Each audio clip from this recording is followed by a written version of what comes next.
রোজা পূর্ববর্তী জাতির যারা পূর্ববর্তী জাতি তাদের রোজার নিয়ম কানুন, রোজা ছিল সবার, কিন্তু নিয়ম কানুনের মধ্যে বিপরীত ছিল। বিশেষ করে আমাদের নবী সাল্লাল্লাহু আলাইহি সাল্লামের সাহাবায়ে কেরামের আমলে তাফসীর আছে স্পষ্ট, ওলামায়ে কেরাম জানে যখন রোজা ফরজ হয়েছে, মজার কথা শুনেন, যখন রোজা শুরু হয়েছে সাহাবীদের জামানায়, তখন রোজা কেমনে রাখত? নিয়ম ছিল সন্ধ্যাবেলায় ইফতার করার পরে, ইফতার করে না সূর্য ডুবলে, তো এই সময় ইফতার করার পরে এই বাকি যে রাতটা, এই রাতে যতক্ষণ সজাগ থাকবে প্রথম এতক্ষণই খানা দানা স্ত্রী মিলন এগুলো করতে পারবে। কিন্তু যদি ঘুমাইয়া যায় 10 মিনিটের লাগেও 1 মিনিটের লাগেও শুইয়া লাইলে চোখ বন্ধ ঘুমা এসে গেলে পরের দিনের রোজা শুরু। হ্যাঁ, এটাই বিধান নবীজির জামানায়, সাহাবীদের জামানায় প্রথম শুরু হয়েছিল এভাবে, রোজার বিধান ছিল এভাবে। এরপরে ঘুমের থেকে উঠা আর খানার সিস্টেম নেই। এক সাহাবী হযরত কাইস ইবনে সারমা আনসারী সাহাবী, উনি এরকম সারাদিন রোজা রাখছে, রাইখা সন্ধ্যাবেলা ইফতারের টাইমে ঘরে আসছে। স্ত্রীকে বলছে ইফতার কিছু আছে কি? স্ত্রী বলছে কিছুই নাই ঘরে, আপনি একটু অপেক্ষা করেন, বসেন, আমি পাশের বাড়ির থেকে কিছু খাবার বা কিছু নিয়ে আসি। স্ত্রী গেছে পাশের ঘরে, কিছুটা তাদের কাছ থেকে খাবার ধার নিয়ে ঘরে আসছে। আইসা দেখে ওনার স্বামী সারাদিন ক্লান্তিতে মেহনত করে আসছে, একটু কাইট হয়েছিল, ঘুমায়। এখন স্ত্রী তো ঘুম থেকে জাগায় বলতেছে ইন্নালিল্লাহ, আপনার তো রোজা শুরু হয়ে গেছে। বুঝা, হ্যাঁ, আমি আর কি করবো এখন, তার কিছুই খাইতে পারে না। তো আজকের সারাদিন উপাস, সারা রাত উপাস, পরের দিন দুপুর বেলা এই সাহাবী বেহুশ হয়ে গেছে, আর উঠতে পারতেছে না। কেন? লাগাতার এই কষ্ট। কথা বুঝছেন কিনা? এখান দিয়ে 12, হেন দিয়ে 12, 24 ঘন্টা, আরো ওহেন দিয়ে ধরেন আপনি 6-7 ঘন্টা, প্রায় 30-32 ঘন্টা পরে উনি কি হয়ে গেছে? বেহুশ হয়ে গেছে। নবী সাল্লাল্লাহু আলাইহি ওয়াসাল্লামের কাছে জানানো হয়েছে। আরেক সাহাবী রাত্রিবেলা ঘুম থেকে উঠে বেখেয়ালে ওনার স্ত্রীর সাথে মিলিত হয়েছে, তো ওনারও বড় ক্ষতি হইল, কারণ রোজা তো শুরু হয়ে গেছে।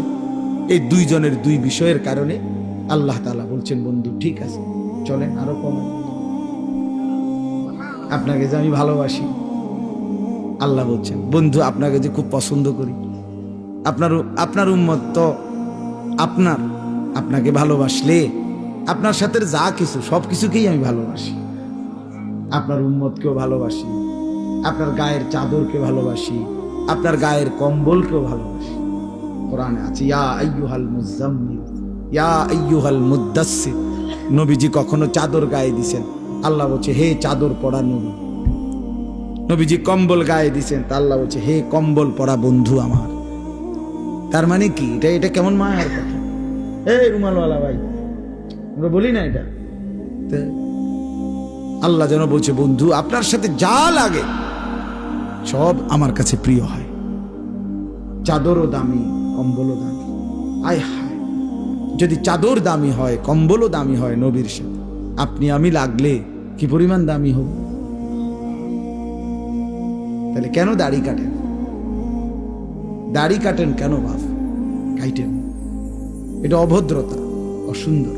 পৃথিবীর কোন গবেষক, দার্শনিক, পণ্ডিত, বুদ্ধিজীবী, কাফের, মুশরিক, বেঈমান, ইহুদি, খ্রিস্টান, নাস্তিক, মুরতাদ, হিন্দু, বৌদ্ধ, পৃথিবীর কেউ, কোন গবেষক, আমি চ্যালেঞ্জ করলাম, কোন বুদ্ধিজীবী, কাফেরও আজ পর্যন্ত গবেষণা করে প্রমাণ করতে পারে নাই যে দাড়িওয়ালা চেহারার চাইতে শেবওয়ালা দাড়িবিহীন চেহারা সুন্দর, হ্যান্ডসাম।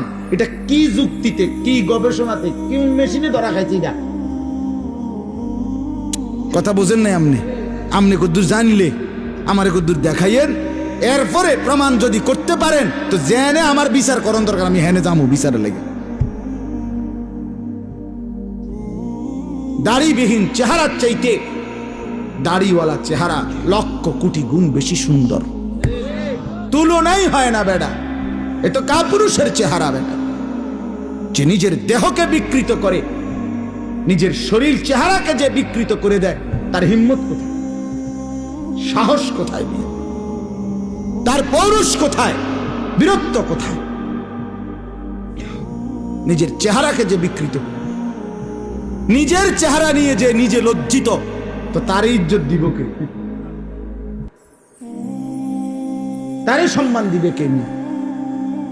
আল্লাহ আমাদেরকে মাফ করে দেন। তো আল্লাহ তাআলা বললেন, তো এই দুই সাহাবী, দুইটা ঘটনা ঘটলো। আল্লাহ তাআলা বললেন, বন্ধু চলেন সহজ করে দিই, আরো সহজ করে। কুলু ওয়াশরাবু, এই যে দেখেন, উহিল্লা লাকুম লাইলাতাস সিয়ামির রাফাসু ইলা নিসাইকুম। আল্লাহ বলে, এখন থেকে বন্ধু আপনি আপনার উম্মতকে বলেন, প্রত্যেকটা ইমানদার পুরুষ রোজাদারের জন্য সন্ধ্যা সূর্যাস্তের পরে রাত সুবহে সাদিক পর্যন্ত পুরা রাত, এবার আর কোনো ঘুম যাক বা না যাক, কোনো নিষেধাজ্ঞা আর নাই। সে তার স্ত্রীর সাথে মিলিত হওয়া, স্ত্রীর সাথে থাকা তার জন্য পুরাপুরি বৈধ করা হলো। হুন্না লিবাসুন লাকুম ওয়া আনতুম লিবাসুল লাহুন্না। স্ত্রী তো স্বামীর পোশাক, স্বামী তো স্ত্রীর পোশাক। একজন আরেকজনের সাথে মিলে মিশে থাকবে, এটাই তো ইনসাফ, এটাই তো আল্লাহর চাওয়া। স্বামী যদি স্ত্রীর কাছে আপনার আকর্ষণীয় না হয়, স্ত্রী যদি স্বামীর কাছে আকর্ষণীয় না হয়, বেডিও যদি বাইরের বেড হইতে লেগে আগ্রহী, এবারও যদি বাইরের বেড হইতে লেগে আগ্রহী, তো এই দুই অপদার্থ কি এর স্বামী স্ত্রী? ডিফেলাস ঠিক না? কি রে বেটা, তুই বেটা তোমার বউ আছে ঘরে, তুমি রং মানুষের বেডি বেও খুব কোথাকার, তোমার তো রোদে টাঙ্গাই তুমি দরকার। যে মহিলা তার স্বামী আছে, সে পর পুরুষের প্রতি আসক্ত। এখান থেকে মুরাদনগর যাবে একজোড়া জুতা কিন্তু এগুলি সিএনজি আইয়া হরন দিতে আছে আধা ঘন্টা ধরে, এগুলি রেডি। হ্যাঁ রেডি, আগো বাইরন না, না রাখো না, কত রেডি হইতেছে, এগুলি রেডি হয়। এই পাউডার ডলতে আছে, ফেয়ার এন্ড লাভলি ডলতে আছে, মেকআপ ডলতে আছে। আরে বোন, আরে মা, কারে দেখাইবা? এই রঙ্গরসের যৌবন, এই গহনা, এই অলংকার, এই প্রসাদনী কাকে দেখাইবা? কাকে দেখাইবার জন্য 1 ঘন্টা ধরে সাজলা? রাস্তার ওই লম্পট বখাটে যে তোমারে দেখে অবৈধ কল্পনা করে, অশ্লীল কামনা করে সে, অথচ নিজ স্বামী বেচারা যদি বলে কদ্দুর কাপড় সোপড় কদ্দুর বদলাইয়া সুন্দর করে পাউডার টাউডার বা কদ্দুর সুন্দর করে ভালো হইয়া থাকো, স্বামীর সামনে আসো। হ্যাঁ বেড়া কথা কয় দে, বেড়া বাত রাইনতে রাইনতে জান শেষ, কথা কইতে তো সুন্দর লাগে। এই দিছে বেড়ার গায়ে জামাইয়ের 14 গোষ্ঠী উড়াই দিছে, জামাইয়ের কপালে ভালো কাপড়, ভালো প্রসাদনী, কিছুই জোটে না, জোটে রাস্তার বখাটের কপালে। আস্তাগফিরুল্লাহ, আস্তাগফিরুল্লাহ, আস্তাগফিরুল্লাহ। আল্লাহ আমাদেরকে মাফ করে দেন। আল্লাহ বলেন এর জন্য কি চমৎকার কথা, হুন্না লিবাসুল লাকুম ওয়া আনতুম লিবাসুল লাহুন। আল্লাহ বলে স্ত্রীরা এ তো স্বামীর পোশাক, স্বামী এ তো স্ত্রীর পোশাক, মিলে মিশে একাকার। সুবহানাল্লাহ।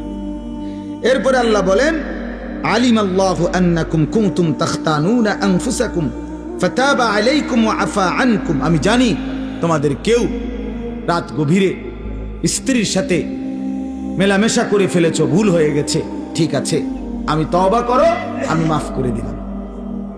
ফালআনা বাশিরুহুন্না ওয়াবতাগু মা কাতাবাল্লাহু লাকুম। এখন আমি তোমাদের জন্য অনুমতি দিয়ে দিলাম, এখন হালাল করে দিলাম, বৈধ করে দিলাম, তোমরা আমার সিদ্ধান্ত হুকুম তালাশ করো, অর্থাৎ এখন তোমাদের জন্য অনুমতি দেওয়া হলো।